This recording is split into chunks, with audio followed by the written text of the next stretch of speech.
자, 오늘 이 본문은 유명한 사건입니다. 마리아가 향유 옥합을 깨뜨린 사건이에요. 많이 들었던 설교입니다. 자, 오늘 이 스토리는 샌드위치입니다. 샌드위치. 앞부분에 이 이야기를 앞전후해서 다른 이야기가 끼어 있어요. 그래서 오늘 1절, 2절 그리고 10절, 11절이 따로 이렇게 있고 중간에 이제 마리아 사건, 옥합 사건이 딱 끼어 있습니다. 이걸 샌드위치라고 얘기하죠. 자, 1절과 2절 그리고 끝에 10절과 11절에 무슨 얘기가 있느냐면 예수님을 죽이려고 하는, 앞부분엔 대제사장과 서기관들이 예수를 죽이려고 하는 이제 그 음흉한 계획들이 이제 드러나고 있고요. 그리고 마지막 뒤에 10절, 11절에는 가룟 유다가 스승을 배반하고 팔려고 하는 얘기가 나옵니다. 이제 예수님의 십자가 사건이 굉장히 임박해 있는 거예요. 굉장히 임박해 있고 예수님으로서는 굉장히 외로운, 홀로 골고다의 언덕에 십자가에 매달리셔야 하는 육체적, 정신적 엄청난 압박감이 있는, 그래서 전체적으로 보면 어두운 분위기가 잔잔하게 흐르고 있는 겁니다. 그리고 긴장감이 도는데 바로 그때 이 여인의 아주 한 줄기 빛과 같은 참 멋있는 명장면이 예수님의 마지막 그 십자가를 걸어가는 그 길에 만난 놀라운 사건이 오늘 여기에 마리아 사건이라고 볼 수가 있습니다. 자, 오늘 이 본문에는 세 종류의 사람이 나오죠. 한 분은 대제사장과 서기관들, 이들은 예수를 죽이려고 하고 있고, 두 번째는 제자들. 이 제자들은 마리아의 행동에 비난하고 또 예수를 팔려는 가룟 유다가 나옵니다. 세 번째는 마리아예요. 오늘 본문에 이름이 마리아라 얘기는 하지 않았어요. 그러나 이 병행 대조를 하는 요한복음을 보면 이 여인이 마리아라는 사실을 알게 됩니다. 자, 이 마리아라고 그러면 따라오는 사람이 있어요. 마르다, 자매. 그리고 거기에 또 나사로가 함께 있습니다. 형제입니다. 이 가정은 참 예수님의 사랑을 많이 받았던 가정으로 알려져 있죠. 이 본문의 중심에는 마리아가 있고 주님을 향해 향유 옥합을 깨뜨린 사건입니다. 그러니까 이 마가가 이 성경을 기록하면서 대제사장과 서기관들의 그 음흉한 그 모의와 함께, 그리고 제자들의 배반과 함께 그 어두움 속에서 아름다운 한 여인의 헌신을 극적으로 대조를 하고 있는 겁니다. 자, 오늘 이 여인이, 마리아가 향유 옥합을 주님에게 깨뜨린 이 사건이 얼마나 의미 있는 것인가를 오늘 9절에서 예수님이 언급을 하십니다. 내가 진실로 너희에게 이르노니 온 천하에 어디서든지 복음이 전파되는 곳에는 이 여자가 행한 일도 말하여 그를 기억하리라 하시니라. 이 예수님의 극찬입니다. 이 향유 옥합을 깨뜨린 사건에 대한 격찬. 그러니까 이 마리아의 행동이 하나의 그냥 지나가 버리는 어떤 해프닝이 아니고 아주 의미 있는 일을 했다는 거죠. 특별히 복음이 전파되는 곳에는 이 여자가 행한 일도 말하여라. 그리고 이 말의 의미 안에는 뭐가 있느냐면 이 여인의 행위 자체가 복음의 능력으로부터 일어난 일이다. 그냥 일어난 일이 아니고 주님의 사랑을 받고 변화된 한 인생이 어떻게 변화되어 있는가를 세상 속에 드러내라는 것입니다. 사실 그리스도의 순환 과정에 보면 눈에 띄는 것은 제자들의 실패입니다. 그렇처럼 3년 동안 공생에 예수님을 따라다니고 듣고 배우고 경험했는데도 불구하고 그들은 볼품없이 무너져요. 그에 반해서 이 여인의 헌신은 아주 도드라집니다. 제자는 아니지만 제자를 능가하는 제자, 그게 마리아의 모습에서 우리가 발견하게 됩니다. 자, 오늘 이 본문의 이야기는 베다니라는 동네에 나병 환자 시몬의 집에서 식사를 하는 가운데 벌어진 일입니다. 죽음을 앞두고 예수님이 나병 환자 시몬의 집에서 조촐한 식탁을 받으시고 있는 때에 벌어진 일이죠. 오늘 3절에 보니까 예수께서 베다니 나병 환자 시몬의 집에서 식사하실 때에 한 여자가 매우 값진 향유, 곧 순전한 나드 한 옥합을 가지고 와서 그 옥합을 깨뜨려 예수의 머리에 부으니 그랬습니다. 여러분, 여기서 무엇을, 머리에 이 옥합을 깨뜨려 부었는데 무엇을 연상합니까? 그것은 기름 부음을 받는, 기름 부으심. 원래 이게 왕의 대관식에서 행한 일입니다. 여러분, 그리스도는 누구입니까? 메시아예요. 그 말은 곧 기름 부음을 받은 자라는 의미입니다. 예수님은 대제사장으로부터 기름 부음을 받지 않으시고 무명의 한 여인으로부터 기름 부음을 받는 이 일이 지금 일어나고 있어요. 자, 그런데 이 여인이 부은 이 향유는 어떤 것입니까? 매우 값진 향유, 곧 순전한 나드한 옥합이라고 그랬어요. 이것은 노동자의 1년치 월급보다 좀 더 많은 액수로 환산이 됩니다. 요즘으로 얘기하면 한 2,500만 원에서 한 3,000만 원 정도의 액수로 볼 수가 있어요. 이 향유 옥합이. 고대 사회에서 결코 작지 않은 것입니다. 그러므로 대체적으로 이것을 옥합을 가지고 있는 사람들은 집안에 대대로 내려오는, 사실 사용하지 않고 대대로 비상, 특별한 일을 위하여, 특별히 여인일 경우에는 결혼 지참금으로 사용하도록 대대로 내려오는 귀중한 물건이에요. 물품이었어요. 그런데 마리아가 그것을 깨뜨렸다는 겁니다. 형편이 넉넉해 보이지는 않아요, 여러분. 마리아는 이 베다니라는 곳에서 일어났잖아요. 이 베다니는 변두리입니다, 변두리. 예루살렘 외곽 변두리입니다. 센터에 살고 있지 않고. 그 말은, 그리고 이 베다니라는 이 말 안에는 원어적 내용 안에 뭐가 있냐면 가난한 이들의 집이라는 뜻이 베다니입니다. 그러니까 마리아에게 이 향유는 결코 작은 게 아니에요. 재산 목록 1호고 대대로 내려오는 가보예요. 근데 이것이 여러 개 있는 게 아니라 오직 하나를 꺼내서 몇 방울 떨어뜨린 게 아니라 깨뜨려서 전부를 부은 것입니다. 아름다운 헌신을 했습니다. 이것을 우리는 헌신이라고 얘기하죠. 이게 정말 아름다운 헌신이에요. 전부를 바친, 가장 귀중한 것을 바친.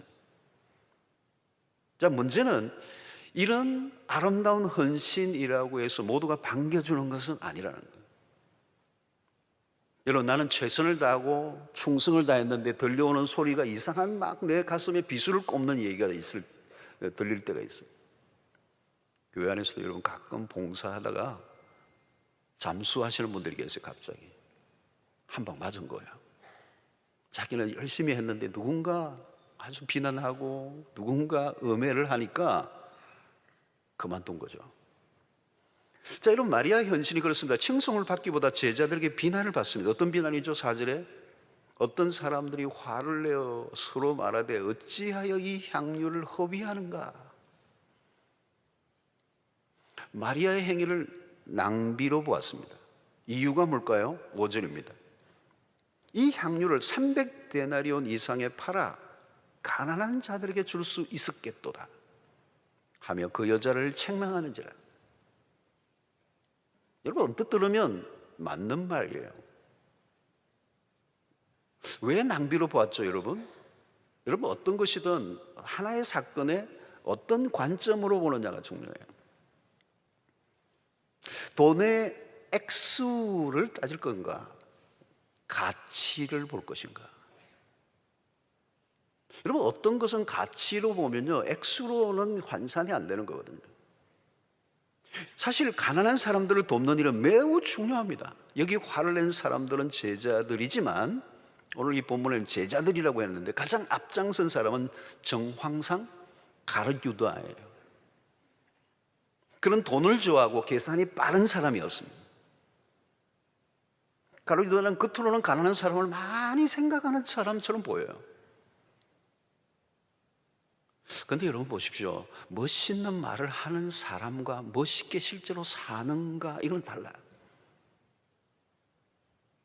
가끔 어려운 이웃을 도와야 한다고 열변을 토하는데 정작 본인의 삶은 전혀 아닌 경우가 있습니다.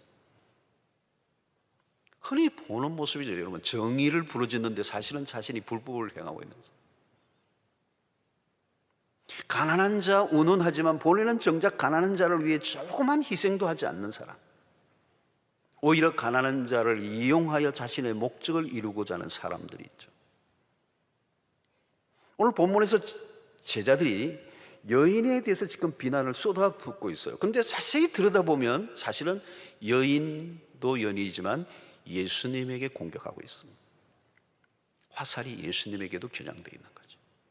주님, 여인은 무지해서 그럴 수 있다 하더라도 당신이 어떻게 가만히 있습니까? 그렇게 비싼 것을 당신의 머리에 붓는데 왜 말리지 않습니까? 그 명품, 여러분 이게 인도산 수입품이라고 알려져 있어요.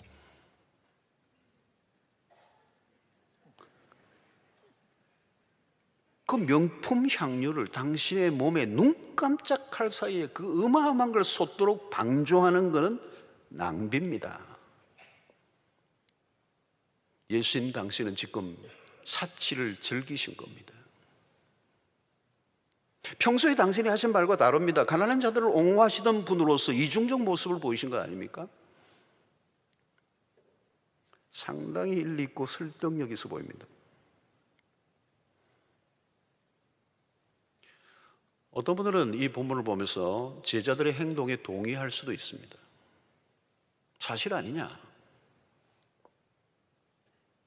언제나 그렇습니다. 여러분, 세상에 가장 쉬운 것 중에 하나가 뭔지 아십니까? 비난하는 겁니다. 부담 없습니다. 그러나 여러분, 항상 비난 전에 생각해 봐야 돼요. 내가 비난한 것이 과연 정당한 것인가? 그리고 내가 비난할 만한 자격을 갖춘 사람인가? 가룟유다가 과연 가난한 사람 운운하는데 그는 가난한 사람에 대해서 긍휼의 마음을 진정으로 가지고 얘기하는 건가? 비난을 위해서 비난을 하는 것은 아닌가? 여러분, 비난을 위한 비난이 참 많아요. 여러분, 주로 어떤 일에 열을 내고 비난을 잘 하는 사람들의 심리적 구조가 있습니다. 이런 심리학자들이 얘기하는 겁니다. 실제로는 자신의 이중성을 가리기 위한 목적으로 상대방을 맹렬하게 공격합니다. 그러니까 사람들이 어떤 사람에 대해서 어떤 문제에 맹렬하게 공격할수록 비난할수록 자기 자신 안에 더 많은 모순을 안고 있다. 그걸 드러내는 거라는 거죠. 실제로 가룟유다는 돈을 더 사랑했던 사람이에요. 그는 돈의 액수로 모든 것을 해석하고 판단했습니다. 자, 11절을 보십시오. 그들이 듣고 기뻐하여 돈을 주기로 약속하니 예수를 팔 거래가 이루어진 거죠. 유다가 예수를 어떻게 넘겨줄까 하고 그 기회를 찾더라. 이런 돈을 좋아하는 사람은 돈 문제가 나오면 굉장히 센시티브해져요. 화를 벌컥 내요. 여러분, 평소에는 아무 일도 하지 않던 사람이 누군가의 행동에 대해서 열을 올리는 사람들이 있어요. 가룟유다는 가난한 자에 대한 구제를 언급하지만 그것을 구실 삼아 자신의 속내를 드러나고 있는 것입니다. 그는 도둑이었어요. 그는 돈을 탐내는 자였습니다. 가난한 자를 위한 사람이 아니었습니다. 진짜 가난한 자를 위하여 살아가는 사람은 남을 비난하지 않아요. 조용히 가난한 자를 위하여 살아갈 뿐입니다. 정의, 막 정의를 외치는 사람, 구제, 무슨 사랑을 외치는, 구호를 외치는 게 아니에요. 이런 비밀이 있습니다. 주님을 진정으로 사랑하지 않는 자가 가난한 자를 위해 살 수 있을까? 여러분, 비난한 자들의 최대의 약점은 자신의 삶이 없다는 것입니다. 자, 제자들의 비난과는 달리 예수님은 마리아 행동을 칭찬하십니다. 극찬입니다. 마리아를 지지해 주십니다. 사실은 중요한 거죠. 중요한 것은 주님의 평가입니다. 사람들이 뭐라고 하느냐가 그것도 중요하죠. 그러나 중요한 것은 주님이 어떻게 보시느냐. 오늘 그리스도인들은 우리는 주님이 인정해 주시는 것으로 충분한 인생, 주님이 기준이 되어야 합니다.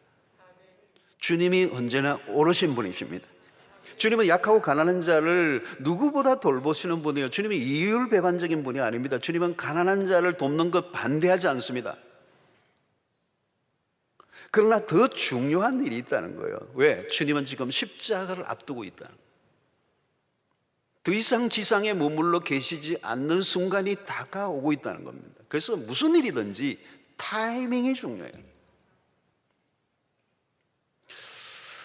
여러분, 우리가 이 자녀들은 부모를 위해서 무엇인가를 좀 보답을 해드리고 싶은데 정작 삶이 바쁘다 보면 자꾸 미루죠, 그죠?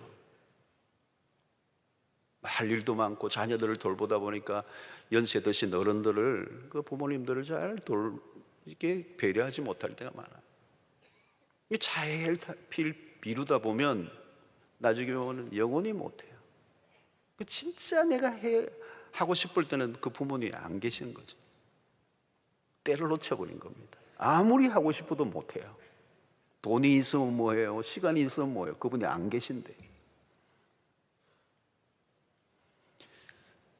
제자들은 지금 때를 분별하지 못해요. 무슨 때인지를 모르는 겁니다. 답답한 게, 여러분, 지혜가 뭡니까? 지혜는 때를 아는 겁니다. 전도서 3장 5절로 6절에 돌을 던져버릴 때가 있고 돌을 거둘 때가 있습니다. 안을 때가 있고 않는 일을 멀리할 때가 있으며, 찾을 때가 있고 잃을 때가 있으며, 지킬 때가 있고 버릴 때가 있다. 이게 때라는 겁니다. 시간이 지나면 할 수가 없는 겁니다. 마리아는 지혜로운 선택을 한 거죠. 지금 해야 할 가장 중요한 일이 뭔가? 자, 예수님이 이렇게 말씀하세요. 7절에 가난한 자들은 항상 너희와 함께 있으니 아무 때라도 원하는 대로 도울 수 있거니와 나는 너희와 항상 함께 있지 아니하리라. 지금 십자가를 앞두고 있다는 얘기입니다. 그러니까 가난한 자와 예수님을 비교하여 이 문제에 접근하면 안 돼요. 주님은 가난한 자에 관심이 많았어요. 작은 자 하나에게 한 것을 결코 상을 잃지 않을 것이라고 말씀하셨어요. 주님은 가난한 자들의 친구가 되셨습니다. 그러나 여기에서 주님이 말씀하신 초점은 그리스도의 죽으심과 연관이 있는 것입니다. 예수 그리스도의 십자가의 죽으심은 인류의 역사에 단 한 번 있는 일이에요. 그 죽음과 비교할 수 있는 일은 없습니다. 예수님은 지금 그 예수의 마지막 죽음에 초점을 맞추고 있는 거죠. 그녀는 십자가 앞에서 가장 지혜로운 선택을 한 것입니다. 그래서 예수님은 마리아 행동을 적극적으로 방어하시죠. 6절에 예수께서 이르시되 가만두라, 너희가 어찌하여 그를 괴롭게 하느냐? 그가 내게 좋은 일을 하였다.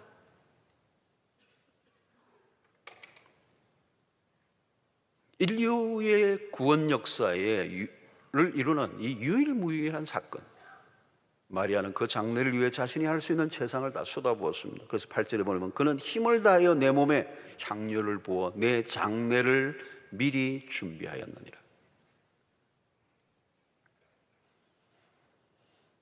그러면 이것은 매우 중요한 상징성을 가진 사건입니다.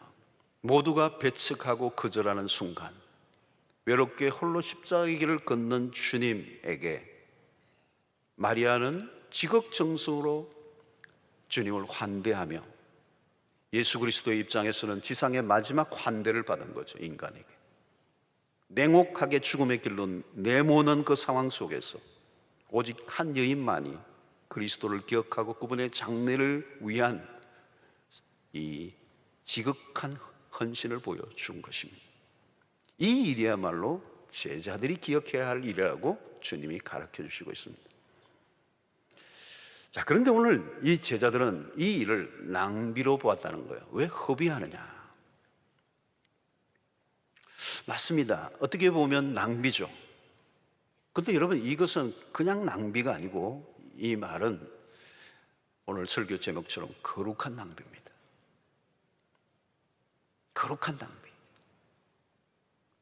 주님을 사랑하지 않는 자들의 눈에는 분명히 낭비예요. 그거 팔아가지고 300데나리오나 되는 엄청난 금액을 가난한 자들에게 줬다면 얼마나 좋았겠냐. 그거 한번 붙고 나는데 그거 낭비 아니냐. 여러분, 세상의 사람들의 눈에 보면 낭비죠.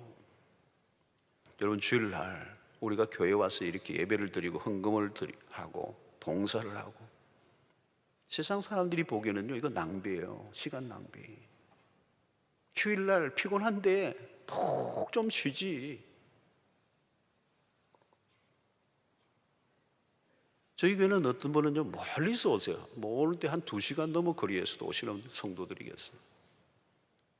다른 도시에서 오시는 분들도 계시고요. 주말 가정에 대해서 다른 도시에 살다가 주중에 있다가 예배를 위해서 오시는 분들도 계시고, 금요철하에는요 서울에서 오시는 분도 계세요. 시간이 남아 돌아가지고 오시는 분이 아니에요. 전문 직종에 있는 분들, 바쁜 분들이요, 시간을 다투는 분들이요.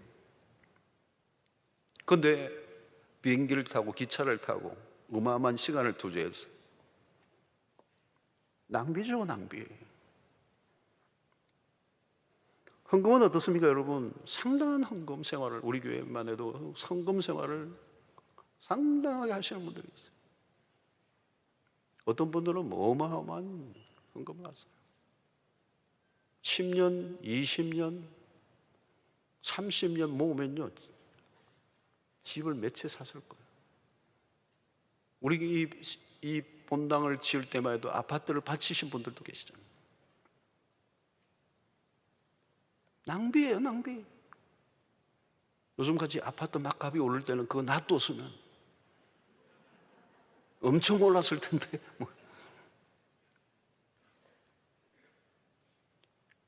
세상 사람들이 보기에는 낭비예요.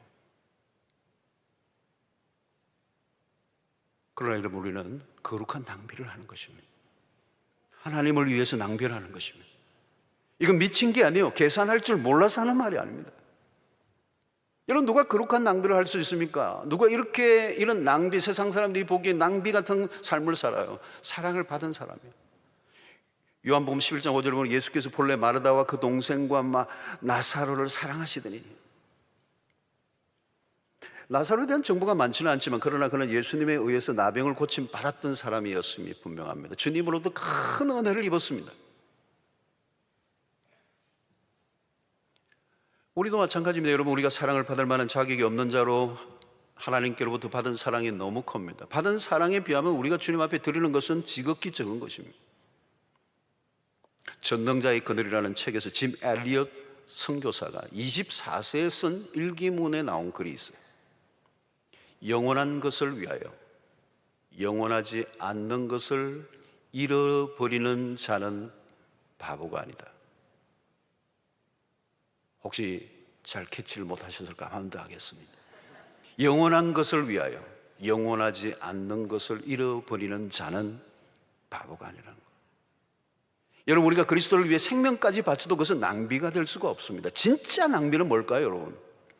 가치를 위해 값을 지불하기보다 모든 것을 돈으로 따지고 살아가는 사람들.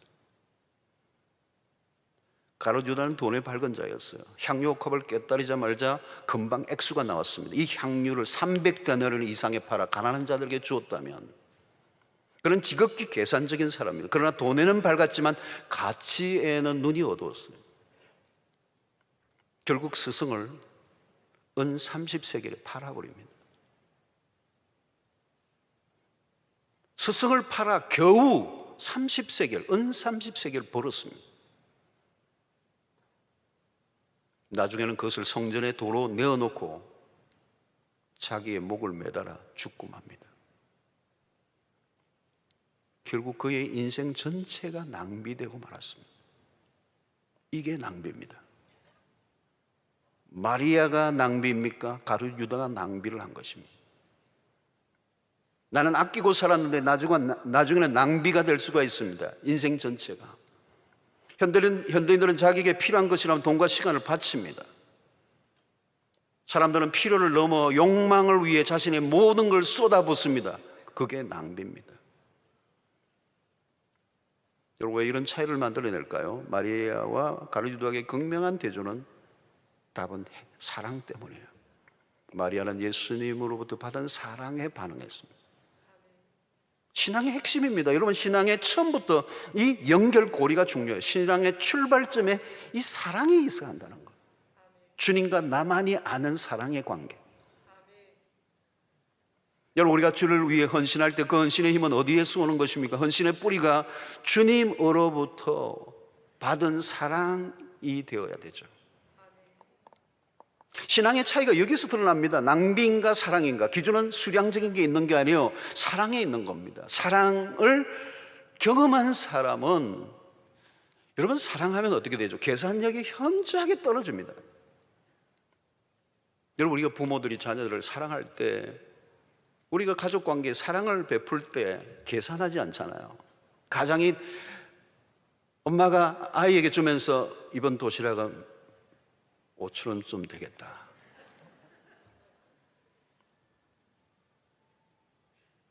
여러분, 무엇인가 주고 난 다음에 아까운 생각이 든다면 사랑으로 한 거 아닙니다.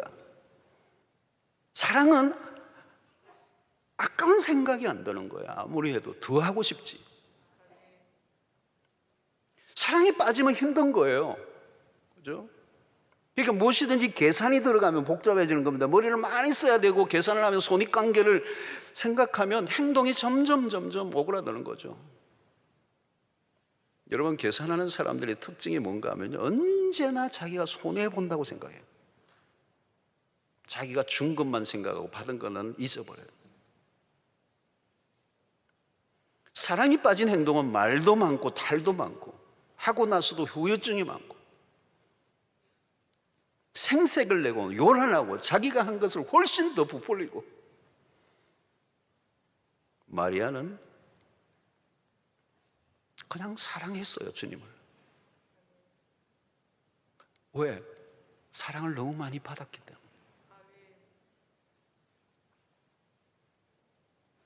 여러분, 사랑을 받아본 사람은 사랑을 받아본 사람이 사랑을 해요.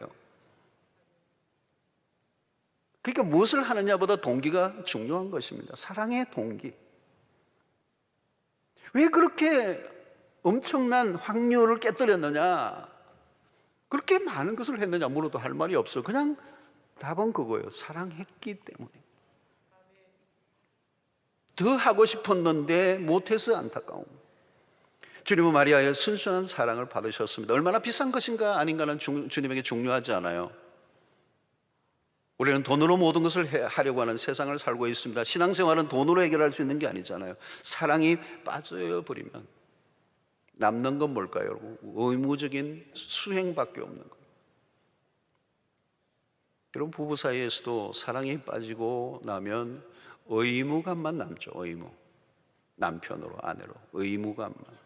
여러분, 이 의무감은요 재미 하나도 없고요, 의무감으로 하면요 똑같이 하는데도 감동이 없어요. 그리고 오래 갈 수가 없어요. 지쳐요. 힘들어. 결국은 문제가 터지게 돼 있어요. 가룟유다는 제자였지만 사랑을 몰랐어요. 하나님의, 예수님의 말씀을 무수히 듣고 배웠지만 의무감으로만 주님을 대했습니다. 왜? 사랑으로 연결이 안 된 거예요. 그러나 마리아는 의무로 하지 않고 사랑으로 반응했습니다. 8절에 보면 그는 힘을 다하여 내 몸에 향유를 부어 내 장례를 미리 준비하였으니, 여기 매우 중요한 단어가 힘을 다했다는 거예요. 사랑의 특성입니다, 여러분. 사랑은, 사랑이 있으면 힘을 다해서 하려고 해요. 의무감으로는 힘을 다하여 할 수가 없어요. 눈치껏 하지, 형식적으로 하지, 의무감으로 하지. 힘을 다하여 안 돼요. 안 돼. 마음이 가지 않는데 어떻게 힘을 다할 수가 있습니까? 옥합을 깨뜨렸다는 말은 한두 방울이 아니에요. 그건 완전한 헌신, 힘을 다하여. 여러분, 누가 이것을 가능하게? 십자가를 통하여 하나님의 사랑을 깊이 경험한 사람만이 가능한 거예요. 왜? 이것은 지식이 아니라 경험, 사랑은 경험이기 때문에. 여러분, 교회 안에서 우리가 하는 봉사들도 마찬가지입니다. 그냥 대충 하는 사람과 마음을 다하는 사람은 구분됩니다. 교사를 하든 성가대를 하든 안대를 하든 정말 사랑으로 하는 사람은 달라요. 교회를 사랑하고 주님을 사랑하고. 여러분, 어디에서든지 아주 오랫동안 소리 없이 누가 무슨 말을 하는지 계속 그 일을 하는 사람에게는 무엇인가 비밀이 있어요. 그건 주님과의 관계가 남다르다는 것입니다. 그것은 형식적인 만남이 아니고 사랑의 관계에 빠져 있을 때만 가능한 일이기 때문에 그런 것입니다. 무엇보다 마리아는 주님의 장례를 미리 준비했습니다. 그리스도의 죽음에 초점을 맞추고 있습니다. 제자들마저도 그리스도의 죽음에 초점을 맞추고 있지 않았습니다. 주님은 홀로 외롭게 그 길을 가고 있습니다. 유일하게 한 여인이 관심을 가져줬죠. 마리아야말로 진정한 제자였습니다. 그녀가 진정으로 주님의 말씀에 귀를 기울였고 주님에게 무엇이 다가오고 있는가를 그가 알고 그에게 마땅한 최상의 표현을 한 것이 향유옥합을 깨뜨린 사건입니다. 요한복음을 보면 마리아는 자신의 머리카락으로 주님의 발을 닦아요. 꿇어 앉아서. 그 꿇어 앉는다는 의미는 경배한다는 의미가 있어요. 그리고 머리카락으로 주님의 발을 닦는데 이 머리카락이야말로 여인의 명예요, 자존심이.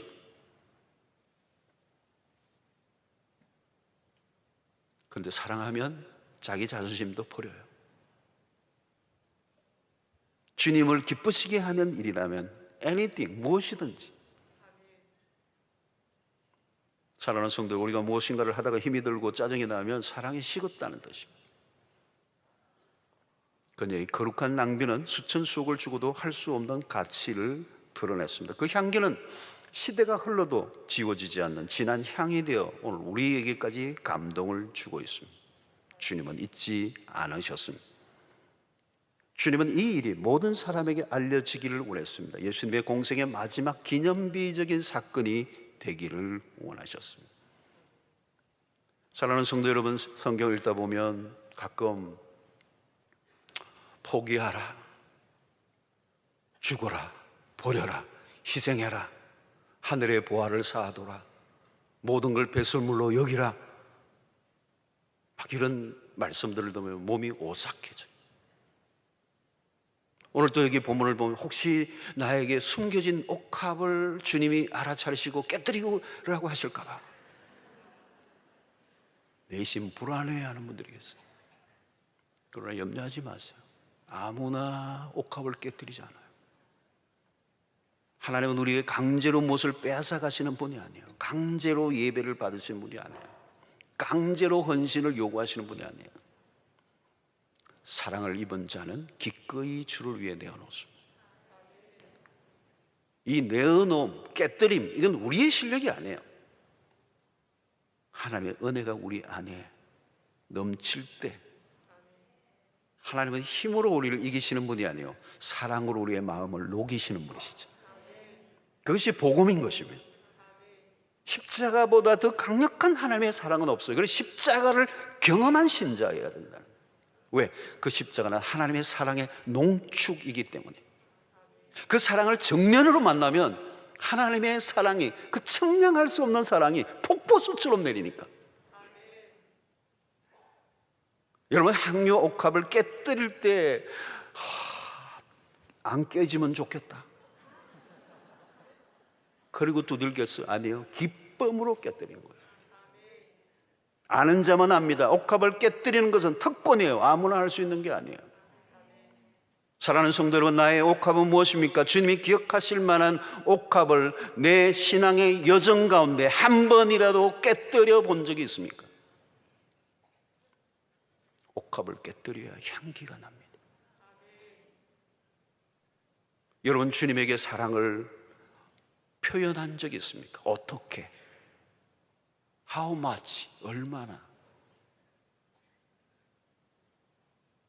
사랑하는 성도 여러분, 오늘 본문의 이야기를 통해서 여러분은 어디에 속한 것 같습니까? 여인을 비난하는 쪽입니까? 아니면 마리아의 편입니까? 혹시 우리는 마리아와 가룟 유다 사이를 오가고 있는 것은 아닙니까?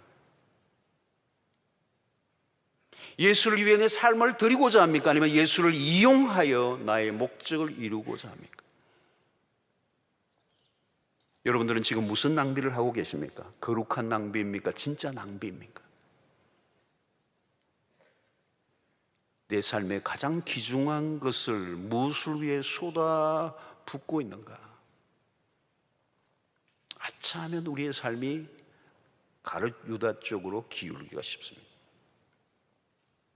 사랑하는 성도 여러분, 여러분들에게도 무엇인가 향유옥합들이 있어요.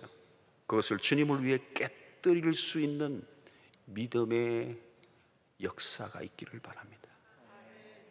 그 깨어진 옥합의 향기로 인하여 그리스도가 누구이신지를 드러내고 주님을 기뻐시게 할 수 있다면 그것은 결코 낭비가 아닙니다.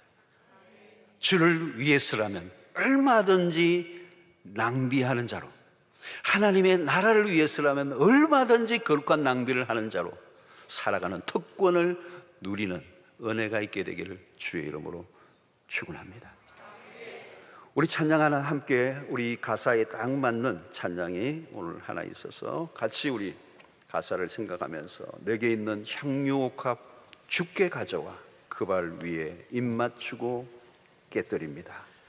나를 위해 험한 산길 오르신 예수, 걸음마다 크신 사랑 새겨놓아. 오늘 말씀을 생각하며 이 가사 하나하나를 내 가슴에 고백으로 드리면서 우리 찬양합시다.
말씀을 생각하며 함께 기도하는 시간을 갖겠습니다.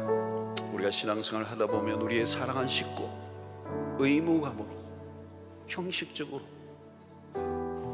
살아갈 때가 많습니다. 주님이 홀로 그 길을 걸어가시는 십자가 길에 아무도 그를 환대하지 않았어. 거절과 핍박 속에 한 여인의 아름다운 헌신, 복음이 전해지는 곳에 이 여인이 오랫동안 알려지고 기억되기를 원했던 이유가 뭘까요? 주님의 장례를 준비하고 주님의 고난에 동참했던 한 여인의 그 순간 헌신을 주님은 잊지 않으셨어요. 그 여인의 값비싼 향료를 주님의 머리에 붓고 그 머리에서 흘러 발까지 적시는 그 향료가, 조금 지나 주님은 그 여인의 쏟아부었던 그 머리 향료를 부었던 그 머리에 가시관을 쓰시고 그 못자국 난 그 발, 거기에 그 여인은 기름을 부었습니다. 오늘 우리는 주님을 위해서 거룩한 낭비를 하고 있는가? 나 자신의 삶만을 위하여 모든 것을 낭비하고는 있는가? 하나님, 거룩한 낭비, 주를 위하여 주님이 받은, 여로부터 받은 그 사랑을 주님 앞에 드리며 아름다운 헌신과 예배자로 살아가게 하여 주시옵소서. 주님과 나와의 관계를 회복하게 하여 주시옵소서. 우리 함께 기도하며 나아가도록 하겠습니다. 주여, 하나님 아버지, 오늘 이 시간 저희들에게 주신 말씀으로 인하여 다시 한번 우리가 신앙으로 결단합니다. 하나님과의 관계가 회복되기를 원합니다. 우리가 진정한 사랑으로 주님 앞에 다가가기를 원합니다. 거룩한 낭비로 살기를 원합니다. 향료값을 깨뜨리기 원합니다. 주님, 우리의 모든 삶에 다시 한번 주님을 향하여 우리의 마음을 쏟아붓게 하여 주시고, 우리의 삶과 우리의 마음과 우리의 모든 정성을 주님 앞에 쏟는 참된 예배자로, 참된 헌신자로 우리가 회복되게 하여 주시기를 원합니다. 내게 있는 향료값을 주님 앞에 깨뜨리는 믿음의 아름다운 향연이 우리에게 일어날 수 있도록 주님 도와주시고, 굳어져 버린 우리의 신앙이 다시 한번 회복되는 역사가 일어나게 하여 주시옵소서. 하나님 감사합니다. 오늘 이 시간도 우리에게 주신 말씀을 통하여 우리의 신앙이 다시 한번 회복되며 하나님과의 관계가 더 뜨거워지게 하여 주셔서 주님께서 우리에게 베풀어 주신 그 사랑에 마땅한 반응을 드러내는 저희들 되게 하여 주시옵시고, 우리에게 주어진 향유 옥합을 기꺼이 주님을 위해 깨뜨릴 수 있는 믿음의 백성들이 되게 하여 주시옵소서. 예수님의 이름으로 기도하옵나이다. 아멘.